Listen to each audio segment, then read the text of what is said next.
The last photograph from my wedding shows my mother kissing my cheek.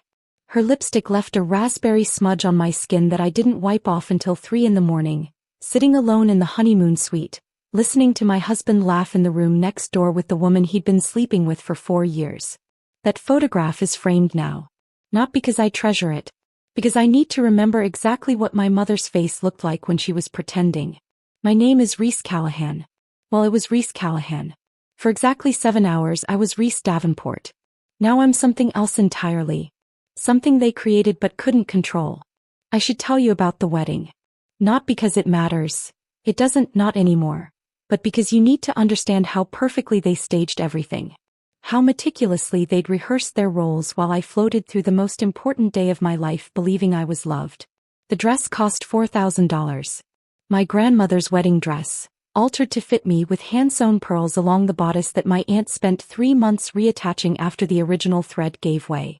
I remember standing in the bridal suite at the Whitmore Hotel, watching my reflection while my sister Danielle zipped me up. The pearls caught the light. 47 of them. I counted them as a child, running my fingers along my grandmother's photograph. 47 pearls for 47 years of marriage. Danielle's fingers trembled on the zipper. I thought she was emotional. Nervous for me.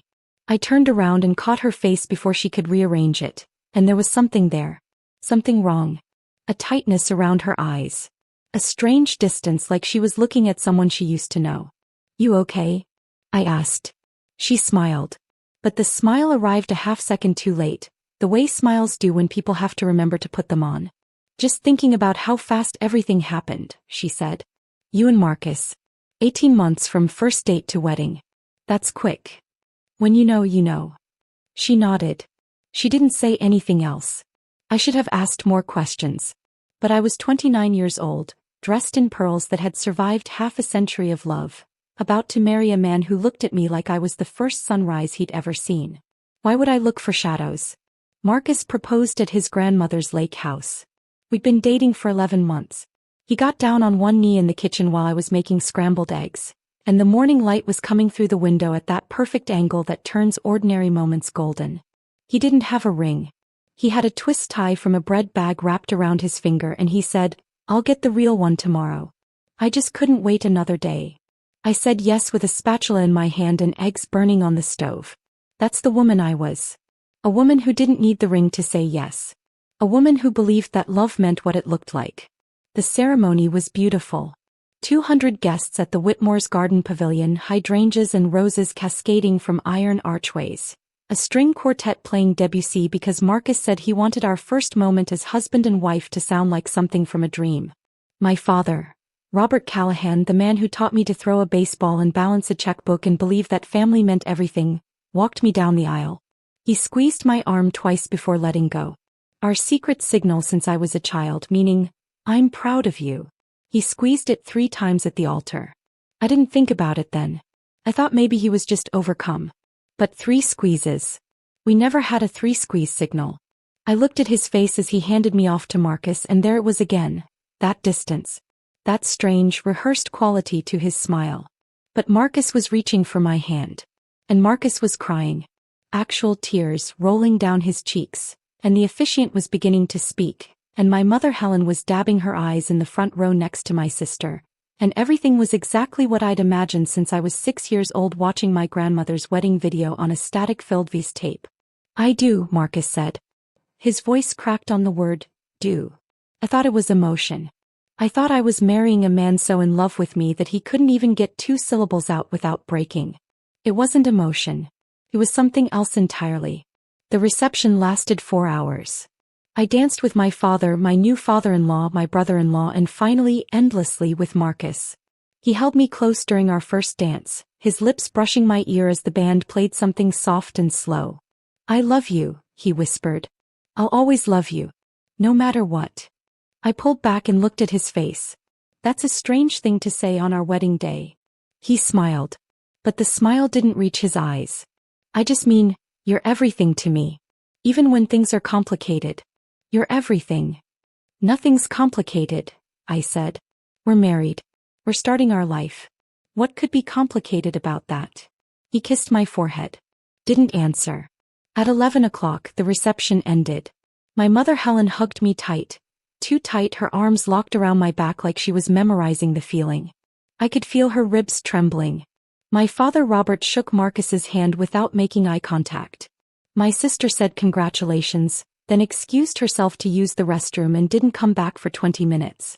Marcus led me to the honeymoon suite. Room 412, corner of the 4th floor, overlooking the garden where we just promised to spend the rest of our lives together. The room was beautiful, champagne chilling, rose petals on the bed, a handwritten note from the hotel manager wishing us happiness. Marcus uncorked the champagne, poured 2 glasses, handed one to me. To us, he said. To us. We drank. He kissed me. And then his phone buzzed. He glanced at the screen. His expression shifted. Something flickered across his face that I'd never seen before. Something cold. Something calculating. I need to make a quick call, he said. Business thing. 5 minutes. I'll be right back. Business? No. It's our wedding night. I know. I'm sorry. It's just, there's a situation with one of my accounts. I promise 5 minutes. I'll handle it in the hallway so I don't disturb you. Get comfortable. I'll be back before you finish that glass. He kissed my forehead again. Then he walked out. The door clicked shut behind him. I sat on the edge of the bed, champagne glass in hand, listening to the silence. The room was beautiful. The night had been perfect. And yet, something was wrong. I couldn't name it. Couldn't point to a single concrete thing. But there was an electricity in the air, a static hum of wrongness that made my skin prickle. I thought about my sister's trembling fingers on my zipper. My father Robert's 3-squeeze signal. My mother Helen's too tight hug. The way Marcus said, no matter what. The way he'd been glancing at his phone all through the reception, then smiling at me like nothing was happening. I put down the champagne glass and walked to the window. Below, the garden was dark now, empty except for a few staff members folding chairs and dismantling the archway. The hydrangeas swayed in the wind. Somewhere in the distance, thunder rumbled. 5 minutes passed. Then 10. Then 15. I texted Marcus. No response. I called him. It went straight to voicemail. I sat on the bed. I finished my champagne. I poured another glass. I told myself he was just dealing with a work crisis. He was a financial advisor. Emergencies happened. I told myself this was nothing. I told myself to calm down. At 11:45, I heard voices in the hallway. Not just Marcus's voice. Other voices. Voices I recognized. My sister. My mother Helen. A laugh I didn't know, but a laugh that made something cold move through my stomach. And then, a knock at the door connecting our suite to the adjacent room. I hadn't noticed there was an adjacent room. The door was subtle, blending into the wall. But now I saw it, saw the hairline crack of light seeping through from the other side, saw the shadow of feet in the gap beneath the door. The knock came again. I didn't move. The door opened from the other side. My husband stepped through, holding hands with a woman I'd never seen before. Behind them came my mother Helen, my father Robert, and my sister Danielle. They were smiling. All of them. Smiling like they were arriving at a surprise party. Like this was something to celebrate. Reese, Marcus said. I want you to meet someone. The woman beside him was beautiful. Tall, auburn-haired, with a diamond bracelet on her wrist that caught the chandelier light. But it wasn't her beauty that stopped me. It was her eyes. Dark, intelligent, and looking at me with something far more complicated than triumph. She was studying me. Measuring me. Like I was a specimen she'd been waiting years to examine up close. This is Vivian, Marcus said. We've been together for 4 years. Since before I met you. I couldn't move. Couldn't speak. The champagne glass was still in my hand, and I became hyper-aware of its weight, of the condensation dripping down my fingers, of the single drop that fell onto the white duvet and spread into a small stain. Reese, honey. My mother Helen stepped forward, her hands clasped in front of her like she was about to deliver a eulogy. We wanted to tell you. We've wanted to tell you for a long time. But Marcus asked us to wait until after the wedding. For legal reasons. Legal reasons. The words didn't make sense. Nothing made sense. I looked at my father Robert, at the man who'd walked me down the aisle an hour ago, and his face was a mask of practiced regret. Your grandmother's trust, he said. It's complicated. The money, the inheritance. It can only be accessed by a married Callahan woman. Those were the terms your grandmother set when she established the fund. We didn't know until 6 months ago when the lawyers finally deciphered all the provisions. The inheritance? My voice came out strange. Thin and distant. $3.8 million. Marcus's voice was calm, conversational, like he was discussing a golf score. Tied up in trusts and real estate and stock portfolios that can only be accessed by a legally married female descendant of Eleanor Callahan. That's you, Reese. The only one. Your sister's already divorced, so she doesn't qualify under the first marriage clause. It had to be you. Vivian stepped closer. When she spoke, her voice was softer than I expected. Almost gentle. I know what you're thinking, she said. You're thinking I'm just some gold digger who stole your husband. But I need you to understand something, Reese. Marcus and I were together before you even existed in his world. We were engaged. We had a life planned. And then your grandmother's trust came to light and everything changed. She paused. Something flickered across her face. Not cruelty, but something more like exhaustion. Like she'd been carrying a weight for years and was finally setting it down. I'm not the villain here. None of us are. We're all just people who needed something we couldn't get honestly. Your father's construction business is 3 months from bankruptcy. Your mother's cancer treatment isn't covered by insurance. The experimental therapy, the one that's actually working, costs $40,000 a month. Your sister's ex-husband took everything in the divorce and left her with $200,000 in debt. And Marcus. She looked at him. Something passed between them that I couldn't read. Marcus grew up with nothing, she continued. His mother cleaned houses. His father left when he was 6. He put himself through college on loans he's still paying off. When we found out about your grandmother's trust, it wasn't greed that motivated us. It was survival. For everyone. Including your family. I looked at my mother Helen. She was crying now, real tears, not performed ones. I have cancer, Reese, she said. Stage 3 pancreatic. The regular treatment wasn't working. Dr. Morrison found an experimental protocol, but it costs more money than we've ever had. Without it, I have maybe 8 months. With it, I could have years. I could see you have children. I could grow old. My chest tightened. You never told me you were sick. I didn't want to burden you. And then Marcus came to us with the plan and suddenly there was hope. Real hope. All we had to do was wait until you were married. I looked at my father Robert. His jaw was clenched, his hands shaking at his sides. I've failed this family, he said quietly. Every business decision I've made in the last 5 years has been wrong. The housing market, the investments, the expansion that drained every penny we had. Your mother's medical bills started coming and I couldn't pay them.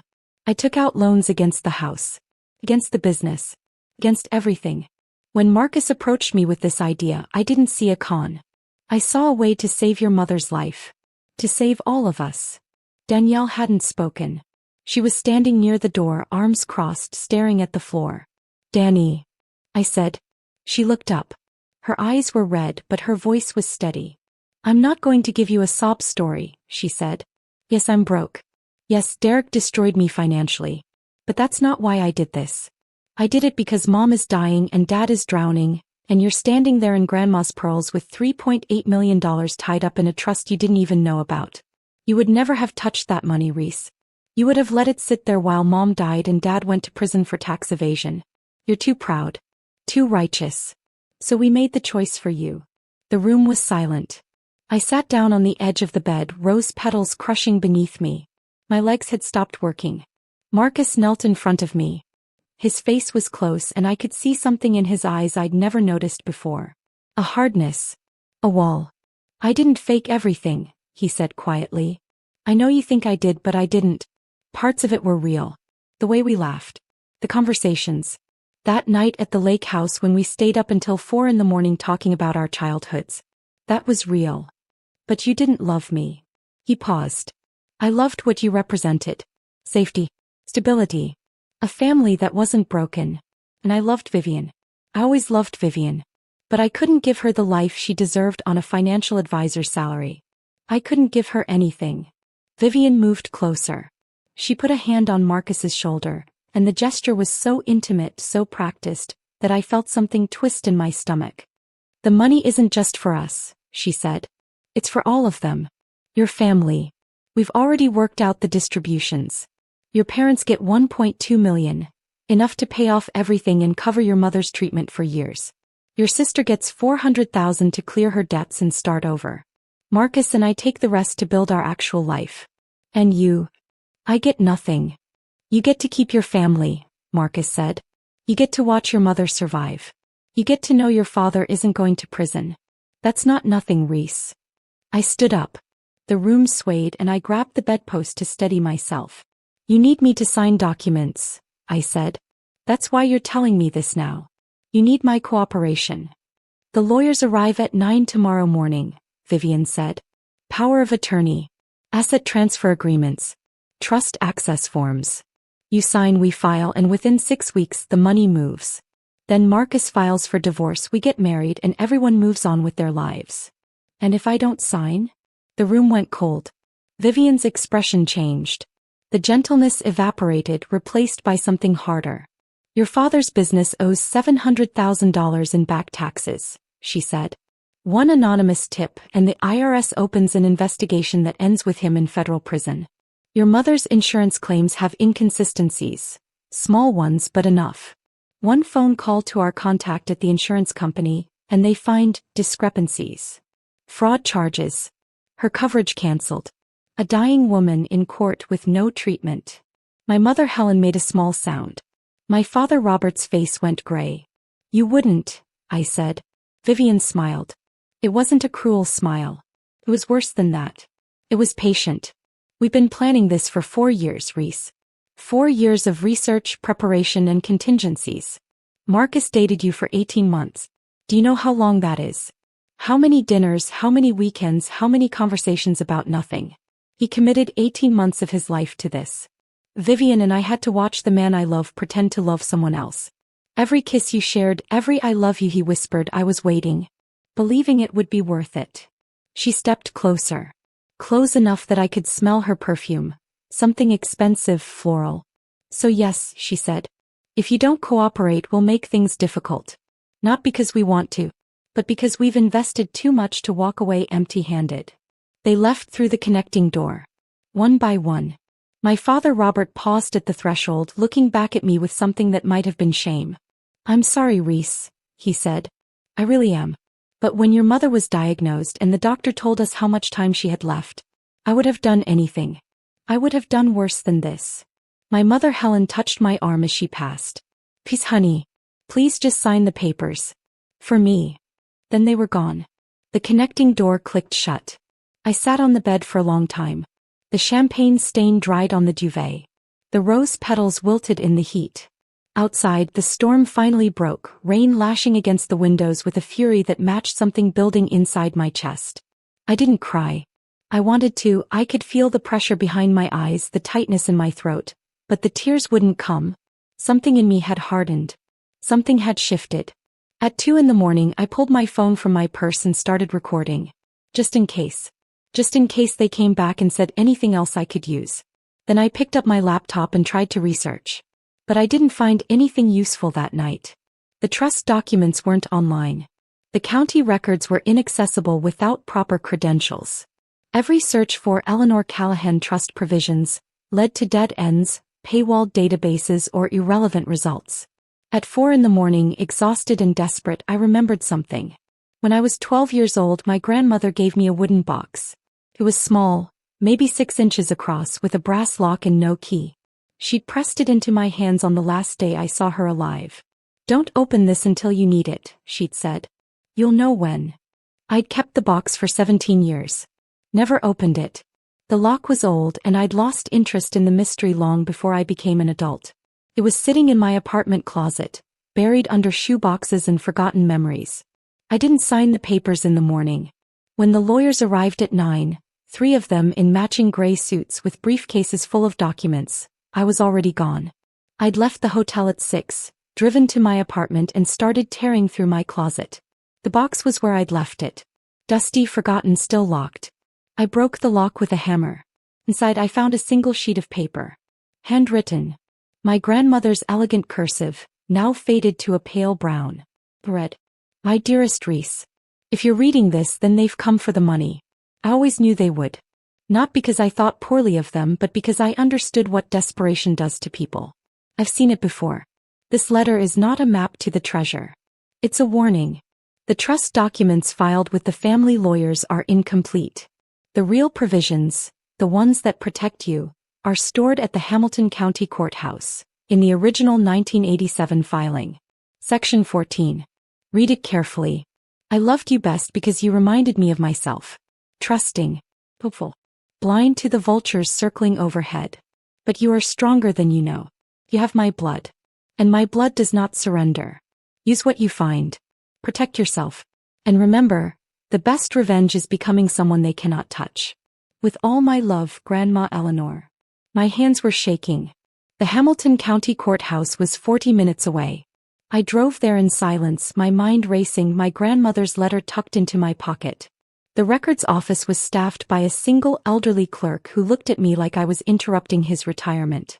I need the original filing for the Eleanor Callahan Family Trust, I said. From 1987. He raised an eyebrow. That's a deep archive request. Could take a few days. I'll wait. He stared at me. I stared back. Please, I said. It's important. Something in my voice must have registered. He sighed, set down his coffee and disappeared into the back. 3 hours later he returned with a manila folder thick with yellowed documents. I spread them across a reading table and started scanning. Page after page of legal language, trust provisions, asset allocations. My eyes blurred. My head ached. And then I found it. Section 14, paragraph 3. The accessing beneficiary must be of sound mind and fully informed of all marital circumstances at the time of marriage. If evidence exists that the marriage was obtained through fraudulent means, deception, or coercion, the trust shall remain inactive and all conspiring parties shall become subject to civil and criminal fraud prosecution under the state's conspiracy statutes. The trust itself shall serve as primary evidence of intent, and a secondary provision shall activate, granting the deceived beneficiary sole and immediate access to all assets without spousal involvement. My grandmother had built in a trap. She'd known her family would turn on each other for money, and she'd created a safeguard. If anyone tried to manipulate me into accessing the trust, the entire scheme would backfire. The conspirators would face prosecution. And I would get everything. But there was a problem. The clause required evidence. Proof of fraud. Proof that I'd been deceived. Right now, all I had was their confession from the night before. But I hadn't been recording when Marcus first walked through that connecting door. I'd only started recording later after most of them had already left. The recording I had was incomplete. Fragments of conversation, nothing that would hold up in court. I needed more. I drove back to the hotel. Gathered my things from the honeymoon suite. And then I did something that surprised even me. I called Marcus. Reese. He sounded relieved. Where are you? The lawyers have been waiting all morning. Your family is worried. I need more time, I said. I'm not saying no. I need to understand what I'm signing. Can we meet? Just the two of us? No lawyers, no family. Just a conversation. There was a pause. I could hear Vivian's voice in the background, asking who was on the phone. Where? Marcus asked. The coffee shop on Morrison. 2 o'clock. I'll be there. I hung up. And then I went to buy a better recording device. The next 3 weeks were the longest of my life. I didn't confront them. I didn't fight them. Instead, I became someone I didn't recognize. Calculating, patient, cold. I met with Marcus 3 more times, each conversation carefully designed to extract more information while appearing to move toward cooperation. I learned that Vivian was the architect. She discovered the trust provisions through a connection at her law firm, where she worked as a paralegal. She'd spent 2 years researching the Callahan family, mapping our relationships, identifying vulnerabilities. She'd found Marcus through a mutual friend. He was young, charming, and desperate enough to play the long game. I learned that my father Robert had been the first family member to agree. He'd met with Marcus secretly, discussed the plan, and convinced my mother Helen that it was the only way to save her life. My sister Danielle had been brought in later, her bitterness about the divorce making her an easy recruit. I learned that Marcus genuinely cared about Vivian, that their relationship was real, even if everything else was fake. I learned that Vivian's father had died of the same cancer that was killing my mother, and that she'd watched him suffer through inadequate treatment because the family couldn't afford better. The experience had hardened her, made her willing to do whatever it took to ensure she never felt that helpless again. None of this made me hate them less, but it made them human. And that was important because the next part of my plan required me to understand exactly who I was dealing with. On day 12, I hired a lawyer. Rebecca Chin was a former federal prosecutor who specialized in trust law and fraud cases. She was expensive, $500 an hour, but she was exactly what I needed.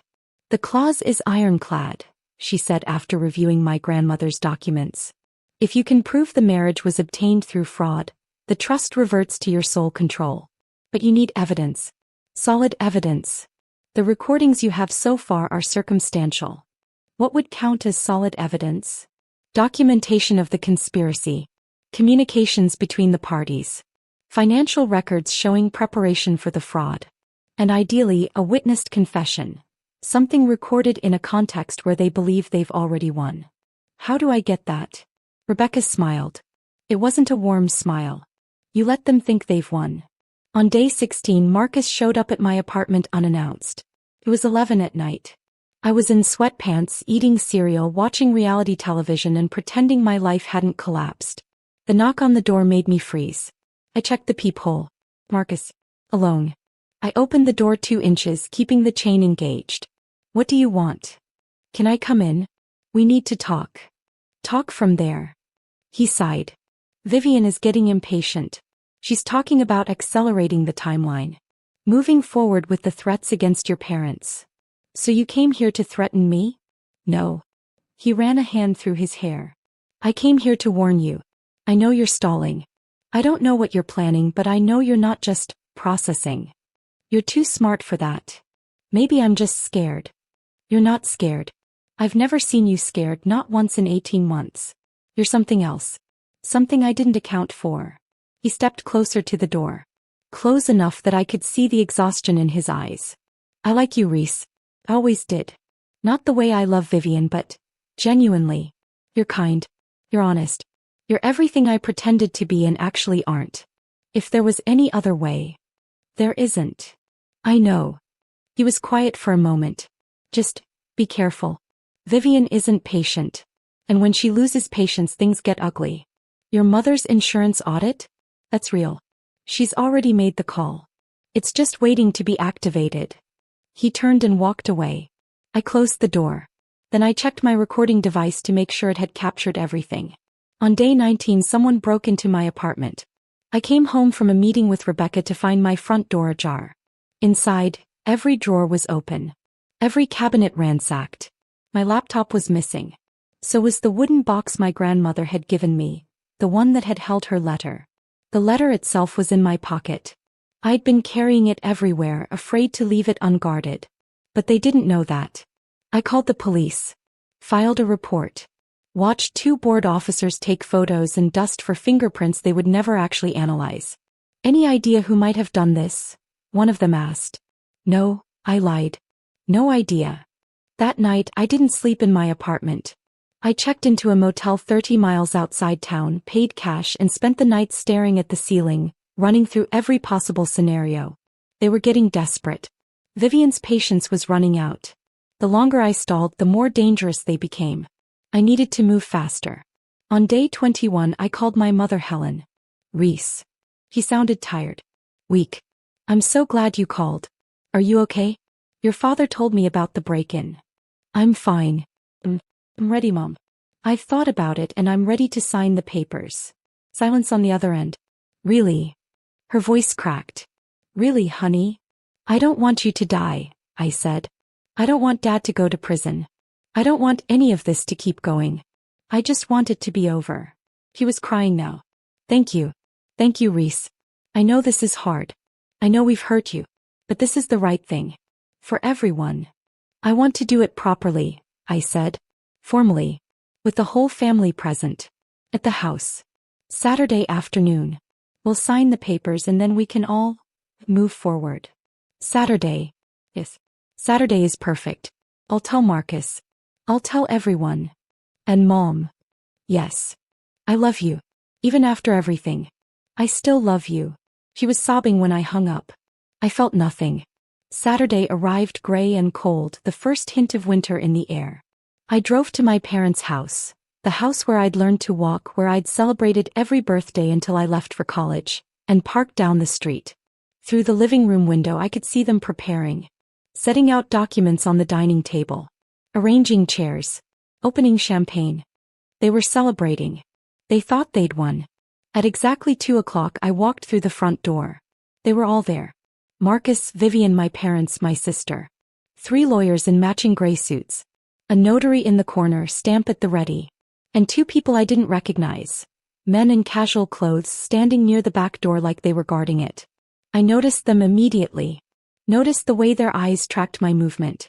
Noticed the bulge under one of their jackets. Vivian followed my gaze. Security, she said smoothly. Just a precaution. In case you've been talking to anyone you shouldn't have. My heart was pounding. But I kept my face calm. I haven't talked to anyone. I just want this to be over. Then let's begin. Marcus pulled out a chair for me at the dining table. The lawyers will walk you through each document. Take your time. Ask questions. We want you to feel comfortable. I sat down. The documents were spread before me. Power of attorney, asset transfer agreements, trust access forms. Dozens of pages. Hundreds of signature lines. Before I sign, I said, I need you to confirm something. For the record. Marcus frowned. Confirm what? That I'm signing this willingly. That I understand what I'm signing. That there's been no coercion. The lawyers glanced at each other. One of them shrugged. Of course, Marcus said. You're signing willingly. No coercion. Just a family coming together to. That's not what you said on my wedding night. The room went quiet. On my wedding night, I continued, you told me this marriage was a fraud. You told me you'd been planning it for 4 years. You told me Vivian was your real partner and I was just a means to an end. You told me you'd destroy my parents if I didn't cooperate. Marcus's face hardened. Reese, we were all emotional. It was late. Things were said that. I recorded it. Silence. Not all of it. But enough. Enough to prove intent. Enough to activate Section 14, Paragraph 3 of my grandmother's trust. Vivian stood up so fast her chair fell backward. This is ridiculous. You're bluffing. You can't. I'm not bluffing. I pulled out my phone, showed them the recording app. I've also recorded every conversation I've had with Marcus over the past 3 weeks. Every admission. Every detail about how you planned this. Every threat you made against my family. It's all documented. And it's all been shared with my lawyer. The 2 security men moved closer. One of them reached under his jacket. I wouldn't, I said calmly. There's a detective from the fraud division parked across the street. He's been watching this house for the past hour. If I don't walk out of here in the next 5 minutes, he has instructions to enter with a warrant. Vivian's face went white. You're lying. The front door opened. Rebecca Chin walked in, followed by Detective Harrison and 2 uniformed officers. Marcus Davenport? Detective Harrison said. Vivian Marchetti? I have some questions about a trust manipulation scheme involving Eleanor Callahan's estate. What happened next was chaos. One of the security men tried to run. A uniformed officer tackled him before he reached the back door. The other security man raised his hands immediately, backing away from whatever was about to happen. Lawyers started shouting. Something about attorney-client privilege, about improper procedure, about how they'd been misled about the nature of the transaction. My mother Helen was crying, clutching my father Robert's arm. Danielle was frozen in her chair, staring at me with an expression I couldn't read. Marcus stepped toward me. His face was twisted with something that might have been rage or might have been desperation. You ruined everything, he said. 4 years. 4 years of work. 4 years of 4 years of fraud, I said. 4 years of conspiracy. 4 years of lying to a woman who trusted you. I gave you everything you wanted. I made you happy. For 18 months I was the perfect husband. You were never my husband. You were a performance. He lunged. I don't know what he intended to do. Hit me maybe. Grab me. Something violent, something desperate. But Detective Harrison was faster. He caught Marcus's arm, twisted it behind his back and had him on the ground before I could even step backward. Marcus Davenport, you're under arrest for conspiracy to commit fraud. You have the right to remain silent. Vivian was screaming. Not words, just a high, keening sound of fury and disbelief. She fought when they tried to cuff her, kicking and clawing until 2 officers had to hold her down. This isn't over, she screamed. This isn't over, Reese. I'll destroy you. I'll destroy everything you. They dragged her out. The room emptied slowly. Lawyers escorted out in handcuffs. The notary trembling in the corner, protesting that she hadn't known, that she was just doing her job. My mother Helen sobbing into my father Robert's chest while an officer explained that they wouldn't be arrested today, but they'd need to come down to the station for questioning. And then it was just me and Danielle.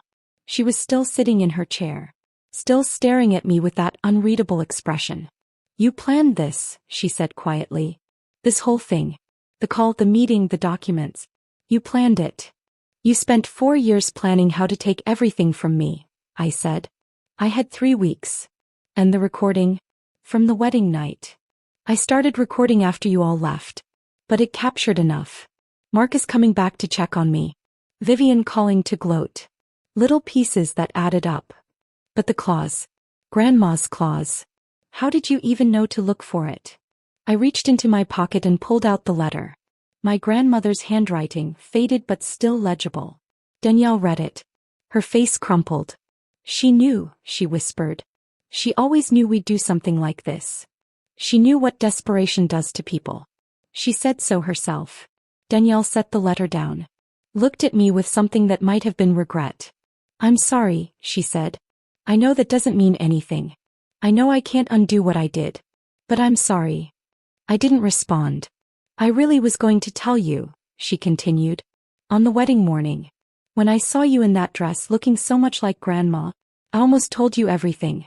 But then I thought about Mom dying. About Dad in prison. About my own life falling apart while you floated through yours untouched. And I convinced myself it was justified. It wasn't. I know. She stood up. Walked toward the door. Paused. What happens now? She asked. Now I take the trust. All of it. And you figure out how to live with what you did. And Mom's treatment? I was quiet for a long moment. I'll pay for it, I said finally. Not because you deserve it. Not because Dad deserves it. But because she's my mother and I don't want her to die. Danielle nodded slowly. And me? I don't know yet. Maybe someday I'll be able to look at you without seeing the woman who chose money over her sister. But not today. Not for a long time. She left.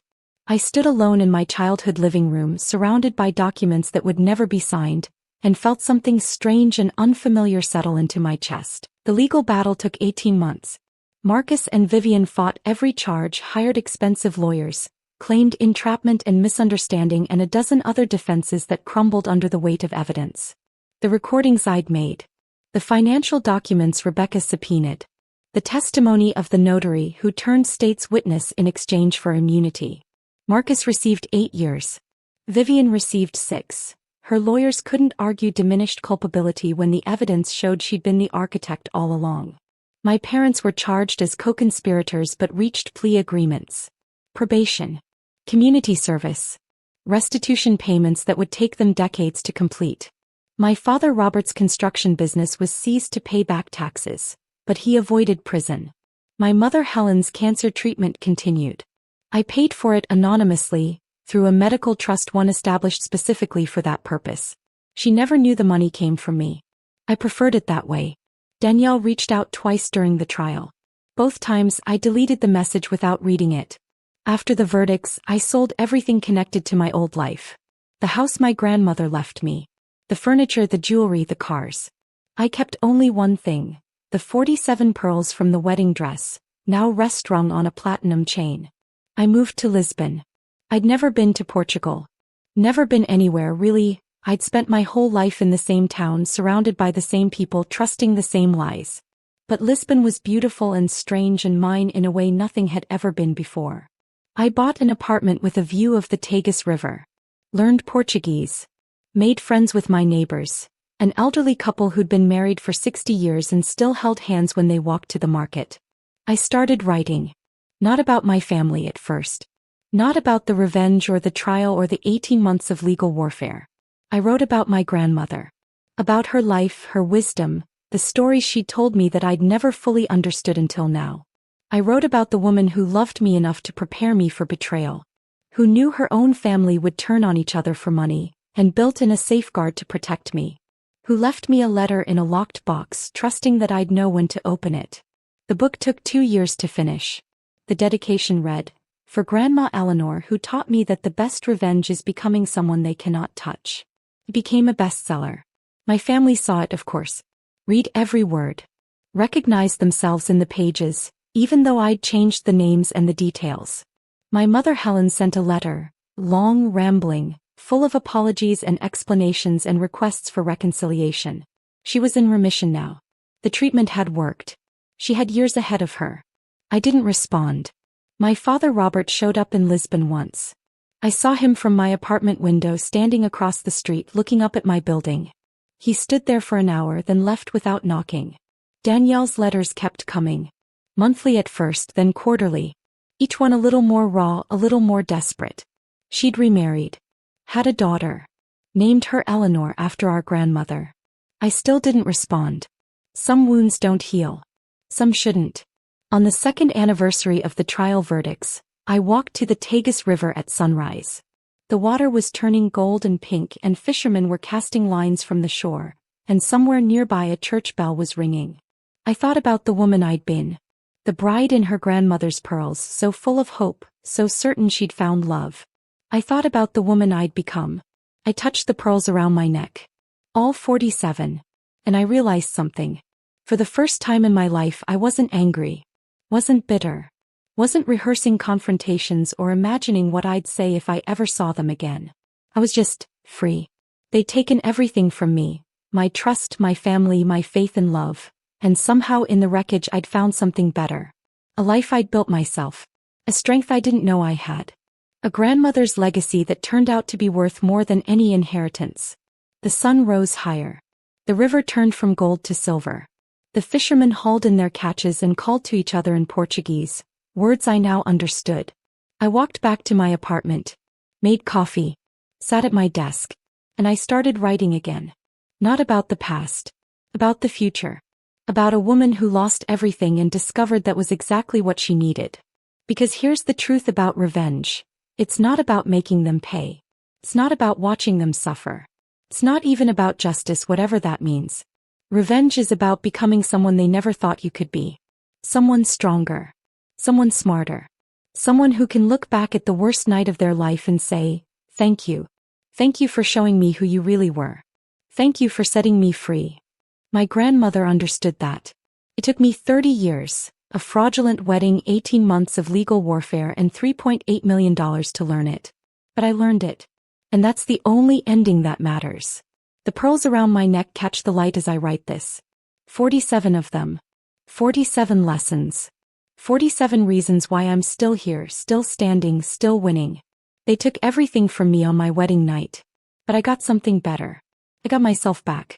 And that's worth more than any inheritance, any family, any love they pretended to offer. I'm Reese Callahan. I was Reese Davenport for 7 hours. I'll be someone else tomorrow and someone new the day after that. But whoever I become, I'll carry these pearls. These lessons. This fire that they lit inside me, thinking it would destroy me, never knowing it would forge me into something they couldn't break. The door unlocked at midnight on my wedding night. But I was the one who walked through it. And I never looked back.